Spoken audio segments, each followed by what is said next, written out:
মমতা বন্দ্যোপাধ্যায় একটা উৎসব চেয়েছিলেন, বলেছিলেন অনেক তো হলো, 1 মাস সময় দিলাম আন্দোলন করা, এবার উৎসবে ফিরুন। সে উৎসবে কি সত্যি ফেরার কোনো লক্ষণ দেখালেন রাজ্যের মানুষ? দেখালেন না। দেখালে মহাপঞ্চমীর বিকেলে কলকাতার রাজ্যের রাজধানীর রাজপথের চেহারাটা এরকম হতো কি?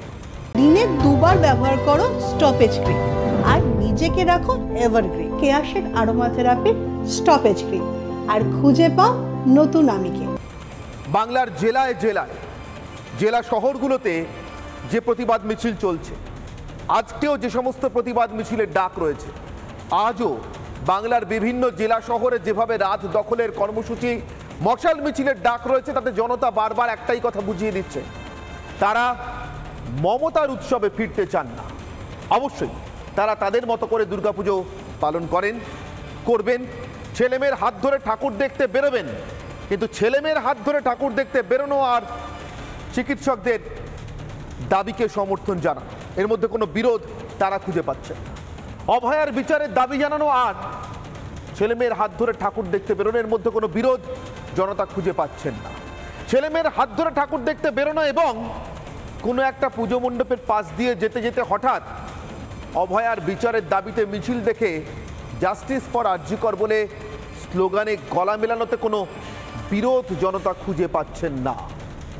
এক কথায় আমরা বোধনের ঠিক প্রাক মুহূর্তে দাঁড়িয়ে আছি, আর ঠিক তখন বাংলার অলি গলিতে, কুলতলি থেকে আরজি কর, বালুরঘাট থেকে রায়গঞ্জ হয়ে কাকদ্বীপ পর্যন্ত, পুরুলিয়া শহর থেকে বাঁকুড়া শহর হয়ে একেবারে উত্তরের যে কোনো প্রত্যন্ত গ্রাম পর্যন্ত একটাই বোধন চলছে, দ্রোহ শক্তির বোধন। অভয়া শক্তিতে উজ্জীবিত জনতা এই মুহূর্তে বল পেয়ে গিয়েছে, যে বলে ক্ষমতার উৎসব করার ডিক্টেটকে, আদেশকে এক কথায় অস্বীকার করায়। উৎসব তো করবেই জনতা, উৎসব করে এসছে তো বারবার। দশেরায় তো উৎসব হয়, রাবণ দহনের উৎসব হয় না? সেই উৎসবে তো জনতা যোগ দেন, কিন্তু দশেরার আগে একটা নবমী থাকে, একটা সন্ধি পুজো থাকে, যেগুলো অসুর নিধনের সময়, যেগুলো রাবণ নিধনের সময়। সে নিধন পর্যন্ত উৎসবের প্রস্তুতি মনে মনে রেখে যুদ্ধ করতে হয়। এই মুহূর্তে এ রাজ্যের রাজধানীর রাজপথ থেকে গ্রাম বাংলার প্রত্যন্ত অংশ পর্যন্ত এ রাজ্যের জনতা আসলে যুদ্ধ করছে, ক্ষমতার বিরুদ্ধে, মমতার বিরুদ্ধে। দ্রোহ শক্তির বোধন হয়ে গিয়েছে। অভয়া শক্তিতে উজ্জীবিত জনতা এরপর কি করেন, কি করবেন, আসবো সে কথায়। তার আগে আজকের বিশেষ প্রতিবেদন।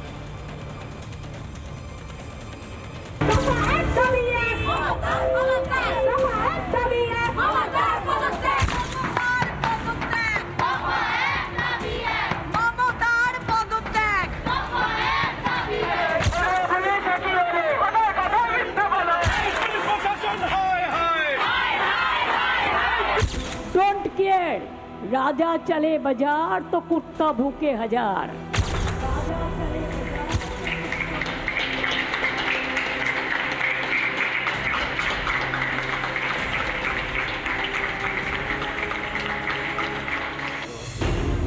ছোটবেলায় শোনা কথা, একটু বদলে বলাই যায়। নিজে যাকে রাজা বলে রাজা সে নয়, লোকে যাকে রাজা বলে রাজা সেই হয়। রাজা আদতে কারা তা চোখে আঙুল দিয়ে দেখিয়ে দেবে এই ছবি।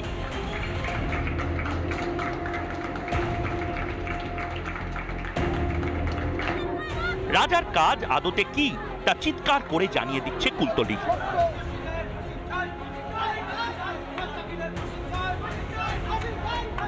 প্রশাসন কোনো শাস্তির ব্যবস্থা নেবে না, ওরা ঘুষ খাবে ছেড়ে দেবে, ওরা ঘুষ খাবে ছেড়ে দেবে। আমরা 3 মাস সময় চাই না, এক্ষুনি ফাঁসি চাই, আর না হলে আমাদের হাতে তুলে দিক অপরাধীকে, আমরা শাস্তি দেব। প্রশাসন সব ঘুষখোর হয়ে গেছে, প্রশাসন যদি ঠিকঠাক ভাবে এই দায়িত্বটা নিত তাহলে আমাদের এই ছোট্ট মেয়েটি হারাতো না। দ্রোহ উৎসবের বোধন তো সেদিনই হয়ে গিয়েছিল যেদিন চরম যন্ত্রণা সহ্য করে মৃত বাংলার এক মেয়ের শোক ভুলে উৎসবের ডাক দিয়েছিলেন রাজ্যের অভিভাবক। কুলতলি থেকে নিউ টাউন যন্ত্রণার তালিকা যতটা দীর্ঘ হয়েছে ঠিক ততটাই উৎসবে আর বন্যায় সব ডোবাতে ব্যস্ত হয়ে পড়েছেন মুখ্যমন্ত্রী।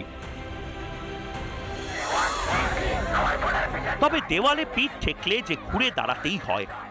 রাজ্যের প্রতিটা প্রতিবাদী মানুষ সহ্যের শেষ সীমায় দাঁড়িয়ে ঘুরে দাঁড়িয়েছেন তারা। গণ ইস্তফার এই ছবি দেখেও কি সংকট টের পাননি মমতা?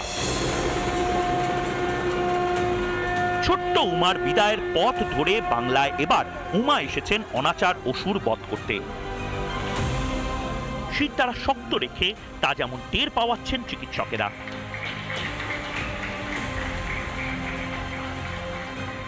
তেমনি টের পাওয়াচ্ছেন বিচার চেয়ে চোয়াল শক্ত করা সহ নাগরিকেরা।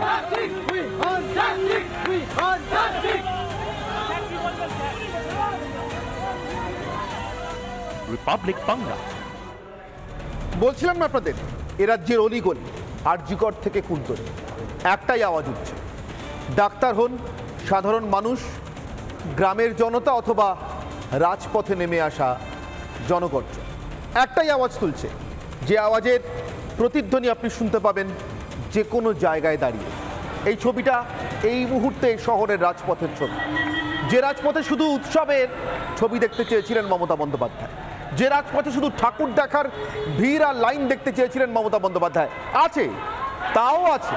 বললাম না, ছেলেমেয়ের হাত ধরে ঠাকুর দেখতে বেরোনোর সঙ্গে ওই ঠাকুর দেখতে দেখতেই যার বাড়িতে এবারে ঠাকুর পুজোটা মানে দুর্গা পুজোটা 3 বছরে পা দেওয়ার কথা ছিল, সেই অভয়ার বিচারের দাবিতে গলা মেলানোতে আপাতত কোনো বিরোধ খুঁজে পাচ্ছেন না জনতা। তাই আমার একটাই প্রশ্ন, মমতার উৎসবকে কি প্রত্যাখ্যান করলেন জনতা?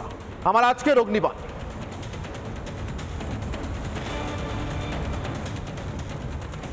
মমতার উৎসব প্রত্যাখ্যান জনতা। মমতার উৎসব। আমার সঙ্গে উপস্থিত যারা, তাদের সঙ্গে আপনাদের পরিচয় করি। আমার বাদিক থেকে থাকবেন, আমার একদম বাদিকে, ঠিক বাদিকেই রয়েছেন আইনজীবী অনির্বাণ বন্দ্যোপাধ্যায়, আর আমার ঠিক ডান দিকে রয়েছেন দুই চিকিৎসক। আমার সঙ্গে রয়েছেন চিকিৎসক ডক্টর তাপস প্রামাণিক, যিনি আরজিকরের চিকিৎসক এবং ইস্তফা দিয়েছেন, ইস্তফা দিয়ে আজকে আমাদের স্টুডিও। আমার সঙ্গে রয়েছেন চিকিৎসক এবং বিজেপি মুখপাত্র ডক্টর শারদ দত্ত মুখোপাধ্যায়, এবং আমার সঙ্গে রয়েছেন প্রাক্তন এনএসজি কর্তা দীপাঞ্জন চক্রবর্তী, যিনি নিশ্চিতভাবে আজকের এই বিদ্রোহের সঙ্গে, আজকের এই আন্দোলনের সঙ্গে এনএসজি সরাসরি কোনো যোগাযোগ নেই, কিন্তু দীপাঞ্জনবাবু তার বক্তব্য অনুযায়ী একজন কুকুর হিসেবে ঘেউ ঘেউ করতে এসছেন, তাই তো দীপাঞ্জনবাবু? ঠিক বললাম? একদম। অনির্বাণ সিনহা। হ্যাঁ, অনির্বাণ, আমার পরিচয়টা এবার থেকে কিন্তু ওই প্রাক্তন এনএসজি র ইত্যাদি না বলে বর্তমান এবং ভবিষ্যতের কুত্তা, কুকুর নয়, কুত্তা বলবে। আর আমি গর্বিত যে আমি কুত্তা উপাধি পেয়েছি, এবং বাংলা হাজার থেকে এখন লক্ষ লক্ষ কুত্তা এসে গেছে। মুম্বাই থানেতেও আমরা সব কুত্তাদের একজোট করেছি, এবং পুজোর সবকটা দিন বড় বড় প্যান্ডেলগুলোতে আমরা আমাদের কুত্তাদের নিয়ে, আমিও নিজে কুত্তা, আমরা কিন্তু ঘেউ ঘেউ করব, দেখি কে ঠেকাতে পারে। আমি অনির্বাণের কাছ থেকে শুরু করব। দীপাঞ্জনবাবু তার মতো করে বলেছেন তাকে কি নামে ডাকলে তিনি সব থেকে খুশি হবেন। তিনি মনে করছেন না মুখ্যমন্ত্রীর তাকে ওই নামে ডাকাটা বা জনতাকে নামে ডাকাটা, মুখ্যমন্ত্রী যেভাবেই ডেকে থাকুন না কেন, আদৌ অপমানের, বরঞ্চ তিনি কুত্তা হিসেবে দীপাঞ্জনবাবু কথা ঘেউ ঘেউ করতে চান। কিন্তু অনির্বাণ, কথা তো মানে মুখ্যমন্ত্রী তো এমন কথা শুনতে চাননি। মুখ্যমন্ত্রী তো বোধহয় শুনতে চেয়েছিলেন রাজপথে জনতা ফুচকা খাওয়ার কথা বলবে, ঠাকুর দেখতে দেখতে আরও অন্য 5-7 রকমের আলোচনা করবে। এক কথায় মুখ্যমন্ত্রী যেমনভাবে বলছিলেন, পরশু দিন না কবে বললেন না, এনজয় করুন, এনজয়। মানুষ এনজয় করছেন বটে, কিন্তু বিচারের দাবি করতে করতে এনজয় করছেন। এই ছবিটা কি মমতা দেখতে চেয়েছিলেন? মমতা যে ছবি দেখতে চেয়েছিলেন সেটা বোধহয় প্রত্যাখ্যান করলেন জনতা। এই ছবিটা আপনারাও আসলে দেখতে চান, কারণ এই ছবিতে তাদেরকে দেখাচ্ছে, এই যে টর্চ জ্বলছে, মিছিল চলছে। কারণটা হচ্ছে এই ছবিতে যাদেরকে দেখাচ্ছেন তারা কিন্তু সিবিআই এর বিরুদ্ধেও তাদের ক্ষোভ জানাচ্ছে। জানান, অসুবিধা কোথায়? সেটা আপনি উল্লেখ করছেন না। সেটা সুবিধাও না অসুবিধা কোনোটাই না, সেটা যে আপনারা করবেন না সেটা আমরা জানি, ওরা ধর্তব্যের মধ্যে রাখছে। বুঝতে পারলাম না, সিবিআই এর বিরুদ্ধে ক্ষোভ জানালে পৃথিবীতে কার অসুবিধা থাকতে পারে?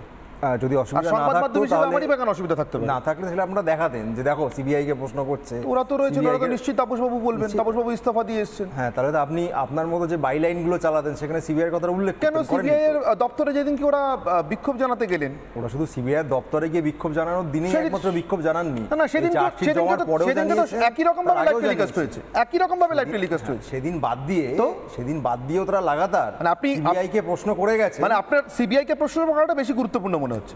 ওদের 10 দফা দাবি কি সিবিআই এর কাছে? গুরুত্বপূর্ণ সবটাই। এক মিনিট, জাস্ট একটা মিনিট আপনাকেই বলতে দেবো। তাপসবাবু জাস্ট একটা কথা জানবার জন্য আপনার কাছে এলাম। আপনাদের তো 10 দফা দাবি এই মুহূর্তে, তার মধ্যে ক দফা সিবিআই এর কাছে তাপসবাবু? সিবিআই এর কাছে তো শুধু বিচারের দাবিতে দুটো কেস চলছে। একটা হচ্ছে রেপ অ্যান্ড মার্ডার কেস, হ্যাঁ। যেটা হচ্ছে সিজিও কমপ্লেক্সে স্পেশাল ক্রাইম ব্রাঞ্চ করছে, আর একটা হচ্ছে ফিনান্সিয়াল ইরেগুলারিটিস, যেটা হচ্ছে নিজাম প্যালেস থেকে অপারেট হচ্ছে। তাহলে 10 এই থেকে দুটো 2 বাদ নিয়ে। দিলে 8 দফা দাবি কার কাছে? সেটা তো রাজ্য সরকারের কাছে, সেটা তো অনিবার্য obviously রাজ্য বলুন। সরকারের কাছে। আমি 8 দফা দাবিটা দেখাচ্ছিলাম বলে আপনার এত গায়ে লাগছে, মানে বাকি 2 দফা জুড়ে নিলাম। ওটাই গায়ে এবার লাগেনি। বলুন। আপনারা 2 দফা দাবি যদি উল্টোটা হতো, ধরুন 2 দফা রাজ্য সরকার 8 দফা সিবিআই, তাহলেও 8 দফাটা দেখাতেন না। ওতে আমার গায়ে লাগার কিছু যায় আসে না। আপনি যে জনতার কথা বলছেন, পার্সোনাল অ্যাসপারশনস, ঠিক আছে আপনি বলেন।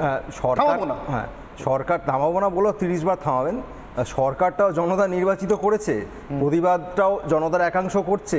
যে কোনো গণতন্ত্রের প্রতিবাদটাও যেমন অধিকার, স্বাভাবিক ঘটনা, মানে প্রতিবাদ যে হবে তার অধিকার রয়েছে, সেটা খুব স্বাভাবিক, অস্বাভাবিক কিছু নয়। আবার এই জনতার মধ্যে থেকে কেউ সরকারের পক্ষে থাকবেন বিভিন্ন সময়, কেউ বিপক্ষে থাকবেন। এরকম 100% ভোট নিয়ে কোনো সরকার আজ অব্দি কোথাও আসেনি, এখানেও আসেনি। স্বাভাবিক বিভিন্ন মত থাকবে, এটাও থাকবে। যারা এখানে প্রতিবাদ করছেন, হতেই পারে যে কমাস আগে তারা হয়তো এই তৃণমূল কংগ্রেসকে ভোট দিয়েছেন, হতে পারে তারা এর পরেও দেবেন। তার মানে এই নয় যে তাদের প্রতিবাদটা ভুল হয়ে যাচ্ছে বা অন্যায্য হয়ে যাচ্ছে। তাদের প্রতিবাদের জায়গা থেকে রাজ্য সরকারের প্রতি তারা যে দাবিগুলি রেখেছেন, বিশেষ করে সিনিয়র চিকিৎসক যারা আজকে গণ ইস্তফা দিয়েছেন বা প্রতীকী ইত্যাদি অনেক কিছু শুনছিলাম, এক্স্যাক্টলি বলতে পারছি না, যে গণ ইস্তফা তারা দিয়েছেন তারা অত্যন্ত দায়িত্বশীল ব্যক্তি। তারা সরকারি স্বাস্থ্য পরিষেবা ভেঙে পড়ুক এরকম কোনো পদক্ষেপ তারা হুট করে করবেন বলে আমি বিশ্বাস করি না।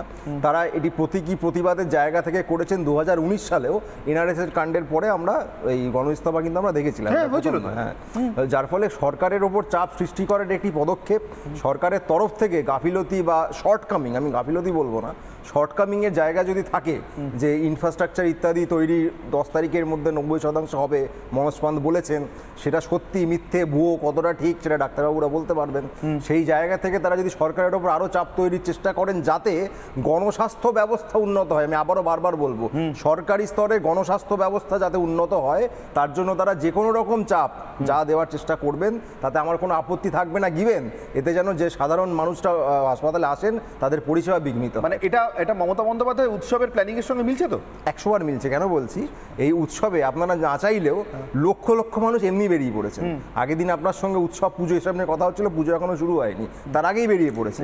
এদের মধ্যে থেকেই বিশাল অংশ, তারা কেউ প্রচণ্ড উচ্চবিত্ত নয়, নিম্নবিত্ত গরিব মানুষরা রয়েছেন, তারা মূলত সরকারি স্বাস্থ্য ব্যবস্থার ওপরেই নির্ভরশীল।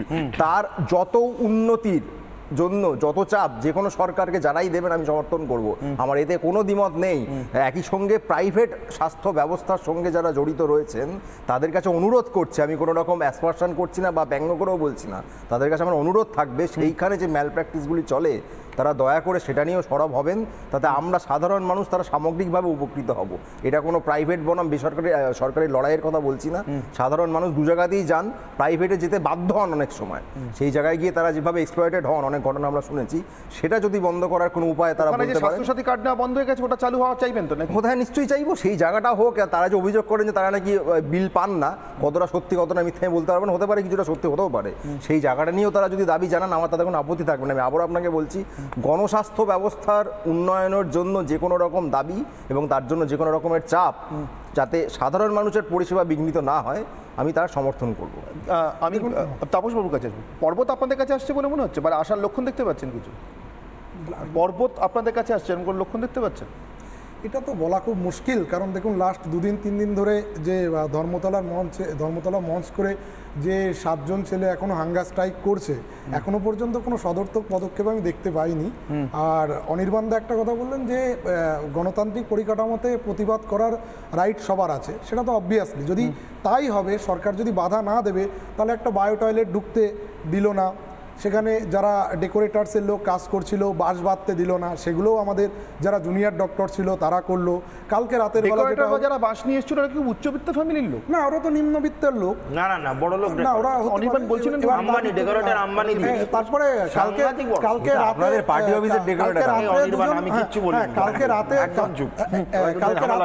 কালকে রাতে হচ্ছে যারা ভ্যান চালায়, ভ্যানে করে হচ্ছে বেড নিয়ে আসছিলেন, তাদেরকে কি করা হলো, থানায় ডেকে নিয়ে গিয়ে তাদেরকে হ্যারাসমেন্ট করা হলো। এবং আমাদের ওখানে মঞ্চ থেকে বিভিন্ন ডক্টর এবং যারা ছিলেন সিনিয়র ফ্যাকাল্টি জুনিয়র ফ্যাকাল্টি তারা গিয়ে রীতিমতো থানায় গিয়ে থানার অফিসাররা বুঝতে পারছে না যে কোন সেকশন দিয়ে এটা কেস হবে। এই তো হচ্ছে অবস্থা পুলিশ প্রশাসনের, যারা হচ্ছে বলছে যে নিম্ন মধ্যবিত্ত লোকের আমরা এই পুজোতে সাহায্য করতে যাই, অথচ তাদেরকেই থানায় গিয়ে নিয়ে হ্যারাসমেন্ট করছে। এই তো পরিস্থিতি। আর 2-3 দিন ধরে এই যে ডাক্তারবাবুরা যারা বসে আছে তাদের বিপি পালস অলরেডি ফ্লাকচুয়েট করতে শুরু করেছে, সিবিজি কমতে শুরু করেছে। জানি না ভবিষ্যতে হয়তো এদেরই নানা রকম কমপ্লিকেশন এরা হয়ে থাকবে। এরপরেও যদি সরকার সদর্থক ভূমিকা না নেয় তাহলে কিছু করার নেই। এবং আজকে আরজিকর আমরা যারা গণ ইস্তফা দিয়েছি এবং মেডিকেল কলেজ এসএসকেও আমি লাস্ট খবর পাওয়া পর্যন্ত সম্ভবত দিয়েছে, এই পরিস্থিতিতে যদি আমরা আবেদন সরকারের কাছে বারবার করছি যে তারা আমাদের সাথে নয়, তারা এই যে যারা আন্দোলন ওখানে যারা হাঙ্গার স্ট্রাইক করছে তাদের সাথে গিয়ে কথা বলে তাদের এই দাবি দাওয়াগুলো মেটাক, তাহলেই অ্যাটলিস্ট এই হাঙ্গার স্ট্রাইকটা উঠবে। আর যেটা বলছে যে অনেক সময় নানা রকম বিতর্ক তৈরি করছে যে এগুলো তো লং টার্ম স্ট্র্যাটেজি কোনগুলো, যে দাবিগুলো সবগুলোই কিন্তু মানা যায়। দেখুন, West Bengal medical council, West Bengal university of health science, West Bengal health recruitment board, এই সমস্ত জায়গায় যে দুর্নীতির ঘুঘুর বাসা বসে আছে, এইগুলো তো নিশ্চয়ই সিবিআই তদন্ত করছে না। এইগুলোর দায়িত্ব কার?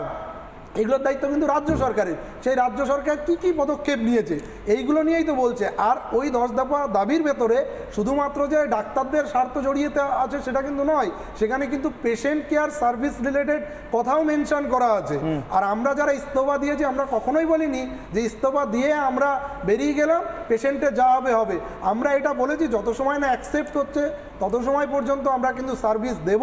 এবং সরকার যদি মনে করে যে এইটা গৃহীত হবে না, সেক্ষেত্রে কিন্তু আমরা ইন্ডিভিজুয়াল রেজিগনেশন সরকারি প্রোটোকল অনুসারে দিতেও কিন্তু রাজি। আমরা ক্লিয়ারলি এটা মেনশন করেছি। কেউ যেমন বলেছে, আমি আর একটা কথা বলবো, একজন শাসক দলেরই একজন বলেছেন যে যাদের রেজিস্ট্রেশন দিয়েছে তাদের রেজিস্ট্রেশনটা অ্যাকসেপ্ট করা হোক। তো আমিও বলছি হ্যাঁ, অ্যাকসেপ্ট করে নিক, কারণ বিরূপাক্ষ অভিজ্ঞত বসে আছে, এদের মতো লোক বসে আছে, এদের তো চাকরি দরকার। অভিষেক আমাদের যে হচ্ছে আশিস পান্ডে জেল থেকে বেরিয়ে আসবে, এতদিন ধরে তোলাবাজি করলো, তারও তো চাকরি দরকার। আমাদের এই 50 জন, দেখুন আমরা খুব পুরনো মাপের ডাক্তার, পুরনো কালের ডাক্তার, আমরা প্যালপিটারি অস্কালটারি প্রসিডিওর হচ্ছে ব্লাড প্রেশার চেক করি। এই অভিজ্ঞদের মতো মডার্ন ডাক্তারকে ডাকা হোক, মানে রিক্রুটমেন্ট করা হোক। ওনার কথা অনুসারে একজন যিনি বলেছেন তিনি মডার্ন প্রসিডিওরে এই ডিজিটাল বিপি দিয়ে স্টেতো দিয়ে উনি আর্টিফিশিয়াল ইন্টেলিজেন্স ইউজ করে ব্লাড প্রেশার মাপবে। এই সমস্ত মডার্ন ডাক্তারদের সুযোগ দেওয়া হোক। আমাদের এই ধ্যান যদি অ্যাকসেপ্ট করে নিতে চায় আমাদের কোনো আপত্তি নেই, কারণ আমরা পুরনো কালের ডাক্তার। সরকার এই বিরূপাক্ষ অভিজ্ঞদের নতুন করে একটা নোটিফিকেশন জারি করে রিক্রুটমেন্ট করে দিই। কারণ আশিস পান্ডে, অভিষেক সেন, দেখুন আরজি করে 53 জনকে অলরেডি থ্রেড কালচারের সাথে অ্যাকিউজ করা হয়েছে, তার ভিতরে 10 জন হচ্ছে ক্যাটাগরি 1, তাদেরকে নেওয়া হোক। আর যারা জুনিয়র স্টুডেন্ট আছে, যারা ডাক্তারি বাদ দিয়ে এই 2-3 বছর তো পড়েছে, তারাও অ্যাটলিস্ট সিভিক ডাক্তার হিসাবে 2 বছর 3 বছর তো পড়েছে, তো ক্যাটাগরি 2-3 ওদেরকেও তো সিভিক ডাক্তার হিসেবে নেওয়াই যায়। তো আরজি করে 50 জন ইস্তফা দিয়েছে, 50 জনের বেশি, এত সময় 100 জন ক্রস করে গেছে। তো আমাদের 53 জনকে রাখা হয়েছে। আপনি এতক্ষণ ধরে কথা বললেন, আপনি মানে আমি মানে শতাংশের হিসেবে বলছি, আপনি 10 লাইন পড়ে থাকলে 8 লাইনই তো রাজ্য সম্পর্কে বললেন, রাজ্যের ব্যবস্থা গ্রহণ সম্পর্কে বলেন। সিবিআই নিয়ে তো প্রতি 10 লাইনে 2 লাইনের বেশি পেলাম না। অনির্বাণ শুনতে চাইছেন সিবিআই, দেখতে চাইছেন সিবিআই, আপনারা বলছেন সিবিআই রাজ্য সরকারের থেকে অনেক কম দায়িত্ব এক্ষেত্রে, আপনারা যে দাবিগুলো করেছেন তার ক্ষেত্রে। আমি যা ছবি দেখতে পাচ্ছি তাতে সিবিআই এর জন্য যদি 2টো স্লোগান, ওটা তো 8টা স্লোগান মমতা বন্দ্যোপাধ্যায় সরকারের জন্য উঠছে। আমি শারদবাবুর কাছে জিজ্ঞাসা করবো, শারদবাবু যা শুনতে চাইছেন, যা দেখতে চাইছেন, অনির্বাণ বন্দ্যোপাধ্যায় হোক বা মমতা বন্দ্যোপাধ্যায়, দেখতে পাচ্ছেন না, শুনতে পাচ্ছেন না, এটা কি সব থেকে বড় পরাজয় এই উৎসবে? আজকে একটা জিনিস দেখে খুব অবাক লাগছে, 2 অনির্বাণের মধ্যে সেটিং হয়ে যায়নি তো? কেন? এক অনির্বাণ বলছে, আরেক অনির্বাণ হাসছে। বন্দ্যোপাধ্যায় সিনার সেটিং হয়ে গেলে আবার অসুবিধা, কারণ আমি সারা জীবন তো সেটিং শুনে আসছি না, তো ভয় লাগছে। আজকে একটা গল্প দিয়ে শুরু করি। অনির্বাণ বন্দ্যোপাধ্যায়, অনির্বাণ সিনহা। আমি তো একটু রাত্রি করে বাড়ি ফিরি, ডাক্তারি করি। যখন রাত্রে 12:30-1টা নাগাদ আমি বাড়ি ফিরি, আমি গাড়ির দরজা লাগাই, গাড়ি পার্কিং করি, গেট খুলি, বাড়িতে ঢুকি, কোনো রকম অসুবিধা হয় না। গতকাল রাত্রে হঠাৎ আমি বাড়ি ঢুকে যাওয়ার পরে দেখলাম বিরাট পাড়া কুকুরটা প্রচণ্ড চেঁচামেচি শুরু করে দিল। আমি আমার পাড়াপড়শি নিয়ে একটু জানলা দিয়ে উঁকি মারলাম, উমা দেখি একটা চোর ঢুকেছিল, সবকটা কুকুর থেকে শুধু ঘিরেই ফেলেনি, এমন জায়গায় ঘিরে ফেলেছে বেচারা বেরোতে পারছে না। কুত্তা ভোকে হাজার, রাজা চলে বাজার। একটাই জিনিস কিন্তু কুকুরকে সম্মান দিতেই হবে, ওরাই একমাত্র চোর চেনে। আজকে যেসব কুকুররা আমরা এখানে বসে আছি, দুজন কুকুর, ডক্টর তাপস প্রামাণিক এবং ডক্টর শারদত্ত মুখার্জি, কুত্তা নাম্বার 1 আর কুত্তা নাম্বার 2। আমরা কিন্তু চোরটাকে চিনি, চোরটার নাম মমতা বন্দ্যোপাধ্যায়, থাকেন কালীঘাটে। সুতরাং আমরা চোর চিনি। মমতা বন্দ্যোপাধ্যায় অনেক ধন্যবাদ, আপনি ঠিকই বলেছেন, আমরাই কুকুর, কারণ আমরা চোরগুলোকে ঠিক চিনেছি। ঠিক যেমন চিনেছি অভিক দেখে, ঠিক যেমন চিনেছি বিরূপাক্ষ বিশ্বাসকে, ঠিক যেমন চিনেছিলাম সন্দীপ ঘোষকে, ঠিক যেমন চিনেছিলাম সুদীপ্ত রায়কে। এক এক পরে চোরগুলোকে তুলে নিয়ে কাউন্সিল আর অধ্যক্ষ বানিয়েছেন, লজ্জা হওয়া উচিত। দুর্গাপুজোর কথায় আছি, এটা উৎসব বলি না আমি, জাতীয়তাবাদী হিন্দুত্ববাদী লোক গর্বের সঙ্গে বলি এটা দুর্গা পুজো, কোনো উৎসব নয়। পুজোটাকে উৎসবে ট্রান্সফার করি না আমরা, পুজোকে পুজোর স্থানেই রাখি। এবারের দুর্গা পুজোয় কলকাতা শহরের মণ্ডপ একটাই, আবারও বলি এবারের কলকাতা শহরের দুর্গা পুজোর মণ্ডপ একটাই। সেখানেই পাবেন মা দুর্গা, মা সরস্বতী, মা লক্ষ্মী, গণেশ, কার্তিক। পাবে না খালি মহিষাসুরকে। এই মণ্ডপটি কিন্তু ধর্মতলায়, মহিষাসুর বসে আছেন গঙ্গা পেরিয়ে 14 তলায়। সবাইকে আহ্বান জানাবো যে ধর্মতলায় যে পূজা মণ্ডপটি আছেন সেটা সবাই আপনারা ঘুরে একবার করে মাথা ঠেকিয়ে যাবেন। সেখানে দুর্গা, সরস্বতী, লক্ষ্মী, কার্তিক, গণেশা আজকে না খেয়ে ভুকা রয়েছে, এবং মাথায় রাখবেন তার সঙ্গে এই সিনিয়র ডাক্তারবাবুরাও আছি। আমরা পদত্যাগ করেছি, করছি, আরও করব। মনে রাখবেন, ডাক্তার পদত্যাগ করলে চিকিৎসা বন্ধ করে না। অনির্বাণ বন্দ্যোপাধ্যায়ের জ্ঞাতার্থে বলছি, কখনো মনে করবে না ডাক্তার পদত্যাগ করলে চিকিৎসা থেকে বিরত থাকে না। আমরা চিকিৎসা দিয়ে যাব। আজকে যদি মমতা বন্দ্যোপাধ্যায় আমাদের পদত্যাগ মানেন, তাহলে আমরা হাসপাতাল ছেড়ে তার বাইরে চিকিৎসা দেব, রাস্তায় চিকিৎসা দেব। কদিন আগেই জানতে পেরেছেন উড়োজাহাজেও চিকিৎসা দিয়েছেন দুজন ডাক্তার। তার কদিন আগে দেখেছেন আপনারা বাইপাসে মরণাপন্ন রুগীকে বাঁচিয়ে তুলেছেন দুজন ডাক্তার। আমাদের চিকিৎসার জন্য বাড়ি ঘর দরকার নেই, আমাদের চিকিৎসার জন্য পয়সা দরকার নেই, আমাদের চিকিৎসার জন্য ওই মমতা ব্যানার্জির ফেলে দেওয়া রুটি। আমরা তো কুত্তা, হ্যাঁ মেনে নিলাম কুত্তা, ও রুটিরও দরকার নেই। আমরা চিকিৎসক, প্রাণী, মানুষ, ধর্ম, কাস্ট নির্বিশেষে আমরা চিকিৎসা দেব। আমাদের বাড়িঘর লাগবে না, আমাদের মাইনে লাগবে না। কখনো ভাববেন না বা জনগণকে বোঝাবেন না গণস্বাস্থ্য নয় জনস্বাস্থ্য কোনোদিন কিন্তু আটকাবে না। চিকিৎসক হয়ে দুজন চিকিৎসক এখানে বসে বাকি চিকিৎসকদের তরফে জানিয়ে গেলাম জোর গলায়, চিকিৎসা থেকে আমরা বিরত হয়নি। জনস্বাস্থ্য আমরা এই রাজ্যে ধরে রাখবো, যে মমতা ব্যানার্জি চাক বা না চাক। পরিকাঠামোর দরকার নেই। আপনার সেটিং মনে হতে পারে, কিন্তু আমার এতগুলো কথার পরে আমাকে আরেকবার অনির্বাণের কাছে উত্তর নিতে হবে। কথা শুনে আমি বুঝলাম যে চিকিৎসা দিতে কোনো রকম বিল্ডিং ইনফ্রাস্ট্রাকচার এগুলোর প্রয়োজন নেই। রাস্তাঘাটে, প্লেনে, নৌকায় সব জায়গায় দেওয়া সম্ভব। এটা সত্যি জানা ছিল। সেক্ষেত্রে এইমস থেকে শুরু করে যাবতীয় যত হাসপাতাল আছে, কেন যে বিল্ডিং হ্যাঁ সেই লেভেলে না, যে কোনো আপনি তো বলেন বিল্ডিং এর দরকারই নেই, আপনি বলেন ঘরটার দরকার নেই। পশ্চিমবঙ্গ উঠুক সেই লেভেলে। দেখুন এইমসে 5 বছর ধরে ছাত্রছাত্রীরা পড়ছে, সেখানে অটোপসির বেসিক পরিকাঠামো নেই সেই লেভেলে। ওটা কি খুব 5 বছর কোন এইমসে আজকে হাইকোর্টেই বলেছে, আপনারা দেখে নিতে পারেন। না প্রায় 4-5 বছর ধরে সেখানে নাকি পড়ছে, স্টুডেন্টরা রয়েছে, তারা তো পড়ে, এইটুকু আপনি জানেন। সেখানে বেসিক অটোপসির পরিকাঠামো নেই। যাই হোক, সেটা পরের প্রশ্ন। আপনি যেটা বললেন যে চিকিৎসা করতে কোনো রকম পরিকাঠামোর প্রয়োজন নেই আপনাদের, এবং রেভলিউশনারি যে আইডিয়া আপনি আজকে দিলেন ডাক্তারবাবু, এটা বাকি চিকিৎসকরা কতটা একমত হবেন আমার জানা নেই। যদি এটা সত্যি সম্ভব হয়, অসাধারণ অসাধারণ। কারণ গোটা ভারত দিতে যদি পরিকাঠামোর দরকার হয়, পরিকাঠামোরাও ডাক্তাররা ব্যবস্থা করে, ঠিক যেমন ভাবে আমরা তক্তপোষটাও ব্যবস্থা করেছি, বায়ো টয়লেটটাও ব্যবস্থা করেছি। না সরকারের কোনো দায় রইল, সরকারি না কোনো বেসরকারি হাসপাতালের যে কর্তৃপক্ষ তাদের কোনো দায় রইল, বিল্ডিং গুলোর কোনো দরকার নেই। আপনারা যদি তক্তপোষ নিয়ে যান, কলকাতায় হোক, জেলায় জেলায় থাকবে। আপনারা যদি বিল্ডিং নিয়ে যান আমাদের চিকিৎসা থাকবে, আপনারা পরিকাঠামো নিয়ে যান আমাদের চিকিৎসা থাকবে। চমৎকৃত আপনি যেটা বললেন যে কোন ইনফ্রাস্ট্রাকচারের প্রয়োজন নেই। মমতা বন্দ্যোপাধ্যায় যদি ডাক্তারদের কুকুর বলে এর প্রতিবাদটা করুন। আজকে আইনজীবীদের বলে কুকুর বলেনি, ডাক্তারদের কেউ কুকুর বলেনি, ডাক্তারদের কেউ কুকুর বলেনি, আইনজীবী আমি ডাক্তারদের কেউ কুকুর বলেনি। যাই আপনি বলুন কাকে বলেছে? একটু আগে কাকে বলেছে? দীপাঞ্জন একটু আগে বললেন যে তিনি গর্বিত কুকুর ইত্যাদি। আপনি কাকে বলেছেন? আপনার নেতৃত্ব, উনি তো ডাক্তার নন। যারা প্রতিবাদী কেউ যদি যে গায়ে টানতে চায় সেটা তার ব্যাপার। আমার কথাটা শুনুন, আমার কথাটা শুনুন, আমার কথাটা শুনুন, আমার কথাটা শুনুন। আমি বুঝতে পারছি, শুনুন না, শুনুন না। আপনি যেটা বললেন যে চিকিৎসা করতে এই ধরনের ইনফ্রাস্ট্রাকচারের প্রয়োজন নেই, এটা আপনি নিজেও হয়তো বুঝতে পারছেন এটা কত বড় রেভলিউশনের জন্ম দিতে পারে। যদি এটা সত্যি সম্ভব, অপারেশন পরিকাঠামোর প্রয়োজন নেই না, পরিকাঠামো ছাড়াও আমরা এক্স্যাক্টলি আমার প্রয়োজন নেই, আমার তো প্রয়োজন নেই। আমরা operation theatre, operation theatre, surgery এসব আপনারা খোলা রাস্তায় করবেন। এটা ডিফার করছি। অপারেশন থিয়েটার, সার্জারি আপনারা খোলা রাস্তায় করবেন। হতে পারে বইতে ভালো দেশা। যেটা দাদা আপনি বলতে চাইছেন সেটা হচ্ছে আমি ওনার কথা শুনে স্যার যেটা বলতে চাইছেন যে আমাদের যদি আমরা যারা ইস্তফা দিয়েছি তার মানে এটা নয় যে আমরা সার্ভিস বন্ধ করেছি। আমাদের আমি আরজি করে চিকিৎসক, আমি আরজি করে যদি আমার ইস্তফা, একই সঙ্গে বললেন যে আমাদের ওই হাসপাতাল ইত্যাদি দরকার নেই বলেছেন তো, যে আমি কি ভুল শুনেছি? চিকিৎসার ব্যবস্থা করে নেব আপনাদের করতে হবে, তার মানে বিল্ডিং এর দরকার নেই। না বিল্ডিং দরকার নেই এটা আমি তো বলি না, ডাক্তারবাবুই বলি, আমরা বলেছি আমরা চিকিৎসক মানে আমরা গাছতলায় চিকিৎসা করতে পারি। ডাক্তার মানে যে কোনো জায়গায় গিয়ে করা যায়। হ্যাঁ ব্যবস্থা আমরা সার্জারি করা যায়, সার্জারি কথা বলেন। এই দয়া করে আরে চিকিৎসার মতো সার্জারি 10 দফা দাবিটা মানুষ, তাহলেই হবে। হেলথ ইনফ্রাস্ট্রাকচার নিয়ে এত কথা আমরা বলি, 10 দফা দাবিটা মানুষ, সেটা পরের কথা। ওটাই আজকে ওটাই কথা, অনির্বাণ ওটাই কথা।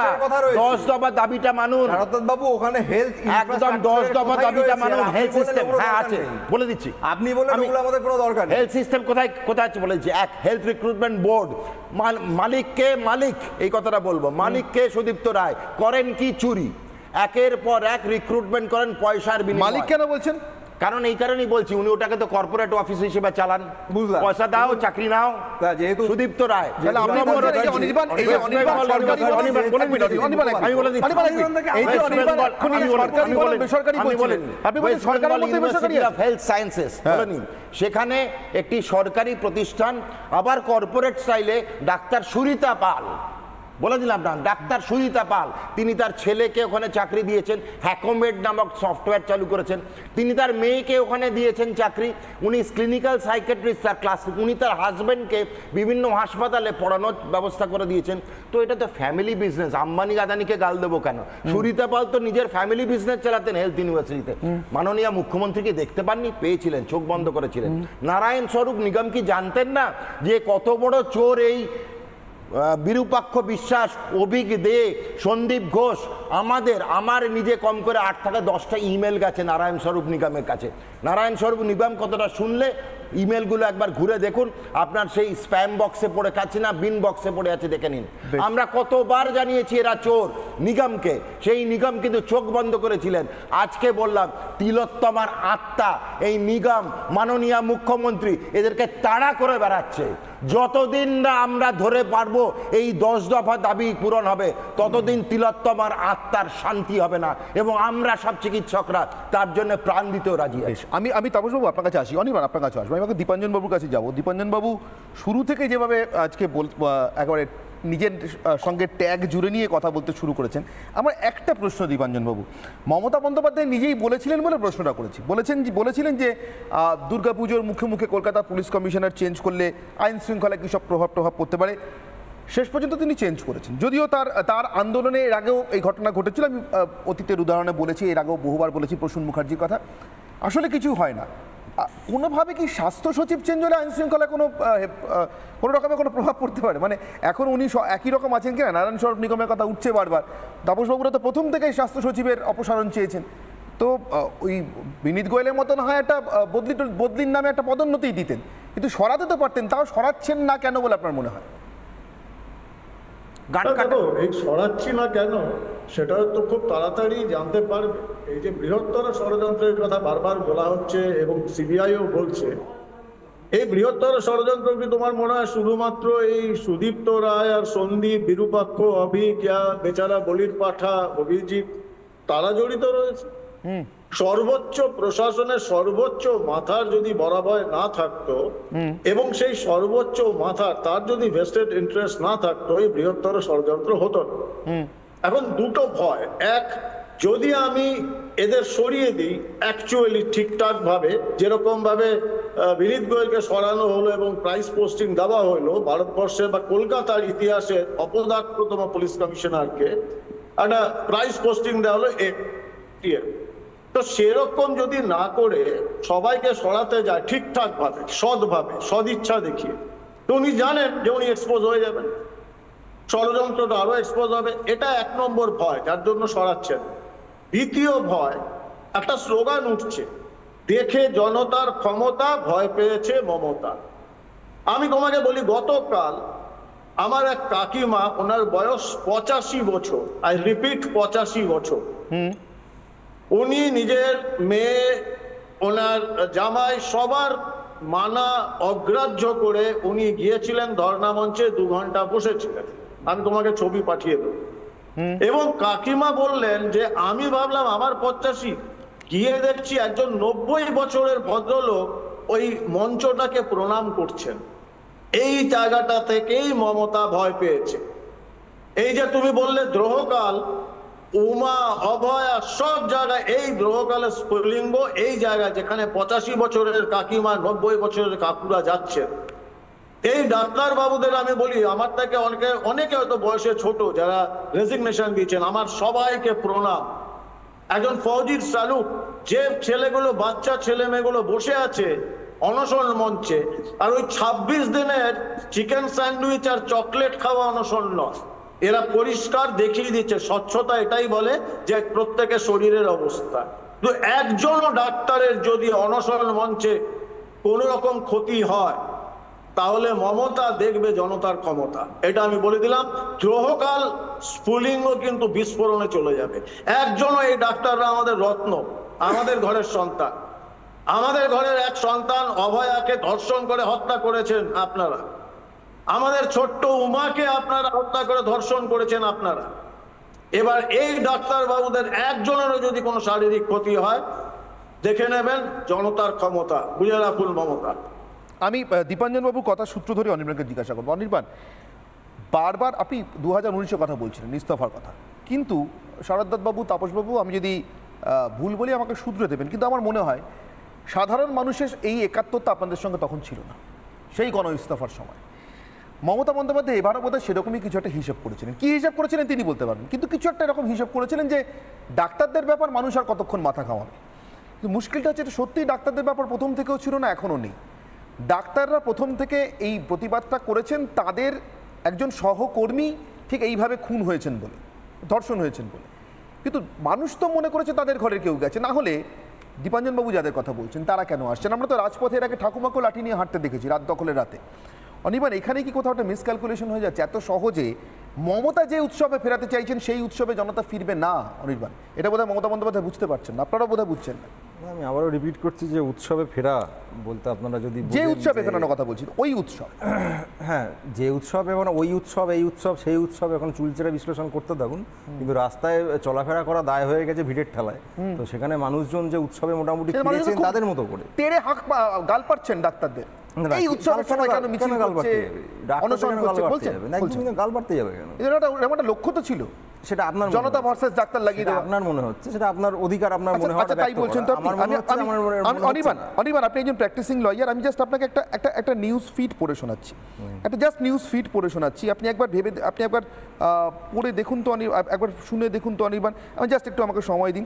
অশোকনগরের তৃণমূল নেতা অতীশ সরকার কি ভাষায় চিকিৎসকদের আক্রমণ করেছিলেন আমরা সবাই জানি। তার বিরুদ্ধে পুলিশ একটা অভিযোগ দায়ের করে বসেছিল। আমি কেন বলছি অনির্বাণ শুনুন, শরদ্বাবু আপনারাও শুনুন, তাপসবাবু নিশ্চয়ই জানেন। ওর পরে আর এক কদম এগোয়নি কোনো তদন্ত, এটা তো সিবিআই করছিল না অনির্বাণ। বিচারপতি হিরণময় ভট্টাচার্যের ঘরে 3 দিন শুনানির পর আজকে নির্দেশ হয়েছে, এই বিকেলের দিকে, দুপুর বিকেলের দিকে। আরজি করের ঘটনার পর তার এই মন্তব্য, এবং সেই কুমন্তব্যের পরিপ্রেক্ষিতে বিচারপতি হিরণময় ভট্টাচার্য বিশেষ কিছু বলেননি, সিবিআই তদন্ত দেননি, যদি বলেছেন যে এফআইআর রুজু হয়নি এতদিন পর্যন্ত, ইমিডিয়েটলি এফআইআর রুজু করুন এবং দ্রুত তদন্ত শুরু করুন। যে যে ধারায় এরকম ক্ষেত্রে এফআইআর হওয়ার কথা সেই ধারা প্রয়োগ করে এফআইআর করুন। আচ্ছা অনির্বাণ, আপনি আমাকে এবার বলুন তো, এটা কোন সিবিআইয়ের অপেক্ষা করছিলেন মমতা বন্দ্যোপাধ্যায় বা তার পুলিশ? অতীশ সরকারের বিরুদ্ধে একটা পুচকে তৃণমূল নেতা, সরি ফর মাই ল্যাঙ্গুয়েজ, কিন্তু মমতা বন্দ্যোপাধ্যায়ের স্ট্রেচারের তুলনায় একটা পুচকে তৃণমূল নেতা, তার বিরুদ্ধে সেরকম একটা পুচকে নেতা অশোকনগরে কুৎসিত যা তা মন্তব্য করেছিল চিকিৎসকদের বিরুদ্ধে, তার বিরুদ্ধে যথাযথ ধারা এবং বিশেষ করে মহিলাদের সম্পর্কে একটা এফআইআর দায়ের করতে পারছে না, এফআইআর দায়ের করে তদন্ত শুরু করতে পারছে না পুলিশ। এবার আপনি বলুন অনির্বাণ, আমি উৎসবে তফাৎ করছি, চুলচেরা বিশ্লেষণ করছি, তো আপনি আমাকে একটু সিবিআই পুলিশের চুলচেরা বিশ্লেষণটা করে দিন তো। সিবিআই তো কিছু করতে পারে না, একেবারে অপদার্থ ধরে নিলাম। এ রাজ্যের পুলিশ কত বড় পদার্থ? একটা পুচকে তৃণমূল নেতার বিরুদ্ধে মহিলা সংক্রান্ত এমন ভয়ঙ্কর অভিযোগের পর, তার ওই মন্তব্যের পর পুলিশ এফআইআর করতে পারে, অভিযোগ করে রেখে দিয়েছিল। হাইকোর্টকে লাগলো, একজন বিচারপতিকে লাগলো 3 দিনের শুনানি এবং চতুর্থ দিনের আদেশ লাগলো একটা এফআইআর করাতে পুলিশকে দিয়ে। বলুন অনির্বাণ। এবার স্পেসিফিক যে শুনানির কথা বলছেন তার ডিটেল এই মুহূর্তে আমার কাছে নেই, ওটা নিয়ে স্পেসিফিক মন্তব্য করতে পারছি না, কিন্তু আমার অতীশ সরকারের যার কথা বলছেন মনে আছে, হ্যাঁ, যদি সেইটাই যেটা আমার মনে হচ্ছে সেটা যদি হয়ে থাকে নিশ্চিত তার বিরুদ্ধে প্রসিডিং হওয়া উচিত, এবং এটা শুধুমাত্র আইনি প্রসিডিংটা একমাত্র জায়গা নয়, সবাই জানি অনির্বাণ হওয়া উচিত। হ্যাঁ, কিন্তু মুশকিলটা হচ্ছে অশোকনগরের পুলিশ জানতো না, অশোকনগর থানার পুলিশ জানতো না। হাইকোর্টে 3টে শুনানি আর চতুর্থ দিনে একটা নির্দেশ লাগলো এফআইআরটা পুলিশকে দিয়ে দায়ের করানোর জন্য এবং তদন্ত শুরু করানোর জন্য। না, এবার এখানে তৃণমূল কংগ্রেসের নেতারা তারা এই ডাক্তারদের আন্দোলনের বিরোধিতা করছেন বলে আপনি যেটা বলছেন, একই জায়গা থেকে ধরা যাক তর্কের খাতিরে হুমায়ুন কবিরের বিরুদ্ধে এখনো কিছু হয়, শুনুন, শাসক দল তারা তাদের বিরুদ্ধে ডাক্তার আন্দোলন করছেন, স্বাভাবিকভাবে শাসক দলের কেউ তার বিরোধিতা করতেও পারেন, করেছেন অনেকে, কিছু ক্ষেত্রে ভাষা সংযম রাখেননি, অনেক ক্ষেত্রে ভাষা সংযম রেখেই প্রতিবাদ করেছেন। বিজেপি তো বিরোধী দল, তাদের বিরুদ্ধে তো আন্দোলন নয়, তাদের সর্বোচ্চ নেতাদের একজন দিলীপ ঘোষ এই আন্দোলনকে নাটক বলছেন, অশোক দিন্দা স্বার্থপর আন্দোলন বলছেন, তিনি একজন বিধায়ক। নাটক, স্বার্থপর আন্দোলন সব বুঝলাম, ঠিক আপনি ভাষা চয়নের কথা বলছেন, আপনি ভাষা চয়নের কথা বলছেন, আমি বলছি যে অবজেক্টিভ সরাসরি মহিলাদেরকে অপমান করে। ঠিক আমি বলি শাসক দল তাদের বিরুদ্ধে আন্দোলন নিয়ে শাসক দলের নেতারা সেই আন্দোলনের বিরোধিতা করে কোনো মন্তব্য করলেন, এটা একরকম। বিরোধী দল, প্রধান বিরোধী দল, তারাই আবার এই আন্দোলনের বিরোধিতা করছেন, তারা বলছেন এটা নাটক। মানে আপনি নীতিগত প্রশ্ন করছেন। আমি বলতে চাই যে এমন বিরোধী দলের হাল যে শাসক বিরোধী আন্দোলনকে তাদের নাটক বলছেন। যে কষ্ট করে আন্দোলন করলো তাহলে কি পেলো সেটা দিলীপ ঘোষকে একবার জিজ্ঞাসা করুন ডাক্তারবাবু। আমি বললাম তো, আপনি চালাতে পারেন আরেকবার, তাহলে কি পেলো?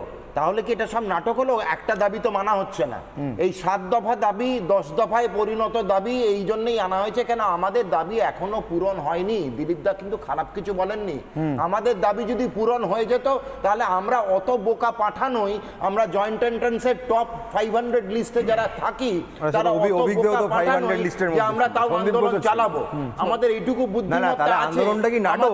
অনির্বাণ, আমি কিন্তু কিচ্ছু বলিনি, এবার আমায় বলতে দিন আন্দোলনটা কি নাটক? আমি আপনি আমাকে বলতে দিন, আমি কিছু বলি। তাদের এইটুকু বুদ্ধিমত্তা আছে, যদি 10 দফা দাবির 10টি কেন 8টি পূরণ হয়ে যায় তাহলে আমরা এই আন্দোলন তুলে নেব।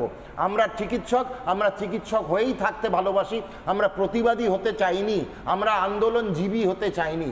এটুকু বলবো, নারায়ণ স্বরূপ নিগম নামক যে ভদ্রলোকটি এখনো বসে আছে স্বাস্থ্য ভবনে, তিনি কিন্তু বিগত 5 বছর ধরে জানেন এই সন্দীপ ঘোষ, আমরা ওই মিটিংয়ে ওনার সামনে আমি বলে এসেছি, মিস্টার নিগম আপনি কিন্তু একটা ফ্র্যাঙ্কেনস্টাইন তৈরি করবেন। আমরা এখনো বললে গায়ে কাঁটা দেয়। 2 বছর আগে সন্দীপ ঘোষ নামক একটা ফ্র্যাঙ্কেনস্টাইন তৈরি করছেন, একে বারবার ফেরত আনছেন আরজি করে, 2বার ট্রান্সফার হয়েছিল, 3rd টাইম ফেরত আসার সময় আমরা প্রতিবাদ করতে গেছিলাম যে ফ্র্যাঙ্কেনস্টাইন কিন্তু তৈরি করছেন। মনে রাখবেন এই ফ্র্যাঙ্কেনস্টাইন আপনাদের শেষ করবে, প্রায় শেষ করতে চলেছে। আমি তাপসবাবু লাস্ট 30 সেকেন্ডে প্লিজ অনির্বাণদাকে একটা প্রশ্ন করতে যাই, যে আমাদের আরজি করের আরকেএসের চেয়ারম্যান সাহেব ছিলেন হচ্ছে ডক্টর সুদীপ্ত রায়, এবং পরবর্তীকালে যখন দেখা গেল সন্দীপ ঘোষের ট্রান্সফার হলো মুর্শিদাবাদ মেডিকেল কলেজে, তারপরে তখন চেয়ারম্যান চেঞ্জ হলো, আবার নতুন করে প্রিন্সিপাল যখন আসলেন, তার এই গুন্ডা বাহিনী মানে লিড বাই আশিস পান্ডে, তখন তারা আবার আন্দোলন শুরু করলেন আমাদের সুদীপ্ত রায়কেই চেয়ারম্যান করতে হবে,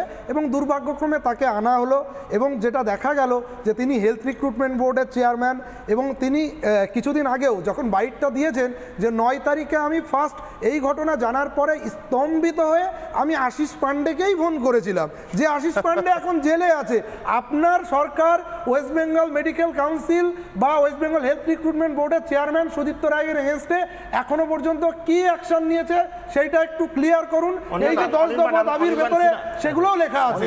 কোনো দেখতে নজির দেখাতে পারেন সারা ভারতবর্ষে এতগুলো রাজ্যের মধ্যে কোন রাজ্যে শাসক দলের 4-5টা বিধায়ক জেলে? কোন রাজ্যে আছে বিধায়ক জেলে? আমার সময় একেবারে যেখানে 4-5জন ডাক্তার জেলে, 4-5জন বিধায়ক জেলে, আমার শাসক দলের 3খানা ডাক্তার জেলে। আর কি বলবো? আমার সময় একেবারে শেষ। সত্যি আমাকে আমি আর সময় দিতে পারছি না। আমি শুধু মানুষের উত্তরটা নিয়ে আমি শুরু করেছিলাম যে প্রশ্ন দিয়ে মমতার উৎসব কি প্রত্যাখ্যান করলেন জনতা, অনেকটা এভাবেই আমি প্রশ্ন রেখেছিলাম, এই আঙ্গিকেই প্রশ্ন রেখেছিলাম আপনাদের কাছে। এবার অনাচার অসুর বধ বাংলায়, অনাচার অসুর যত রকমের অনাচার চলছে, এবারে দুর্গাপুজোয় কি সেই অসুর বধ হবে? আমরা দুর্গাপুজোর সঙ্গে অসুর বধের পারম্পর্যের কথা জানি। অসুর তো বাংলা পেরিয়ে। আপনাদের উত্তর, আপনারা কিভাবে উত্তর দিয়েছেন? প্রথমে ফেসবুক, আপনাদের রায় শতাংশ।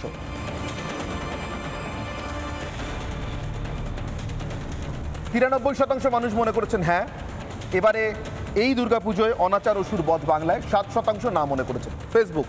এবার এক্স স্যান্ডেলের পরিসংখ্যান, 89% মনে করছেন হ্যাঁ, এটা অনাচার অসুর বধের উৎসব বাংলায়। 11% মনে করছেন না। তারা এখনো পর্যন্ত আশাবাদী নন। বেশ, এবার ইউটিউবের পরিসংখ্যান, 21,000 মানুষ ভোট দিয়েছেন 2 ঘন্টায়। তাদের মধ্যে 95% হ্যাঁ বলেছেন, না বলেছেন 5%। এটা আপনাদের রায়, কিন্তু এই মুহূর্তে যে মিছিল চলছে সেই মিছিলের পরিপ্রেক্ষিতে যে মিছিল একটাই দাবি তুলছে, অভয় আর বিচারের দাবি, আর তার সঙ্গে আর ভবিষ্যতে যাতে কোনো অভয় তৈরি না হয় তার জন্য আরো 9 দফা দাবি। এই 10 দফা দাবি মেটানো কি সত্যি রাজ্য সরকারের পক্ষে অসম্ভব, নাকি সরকার চাইছেন এই দাবিগুলোর সঙ্গে সরকারের মনের মতো উৎসবের কল্পনাকে লড়িয়ে দিতে? আপাতত রাজ্যের মানুষ লড়ছেন না, হাঁটছেন, ঠাকুর দেখছেন, আর জাস্টিস ফর আরজি করে গলা মেলাচ্ছেন। মমতা বন্দ্যোপাধ্যায় উৎসবটার শেষ, তার কল্পিত উৎসবটার শেষ দেখতে পাচ্ছেন কি? অনির্বাণের অগ্নিবাণ এখানেই শেষ করছি। সঙ্গে থাকুন রিপাবলিক বাংলায়।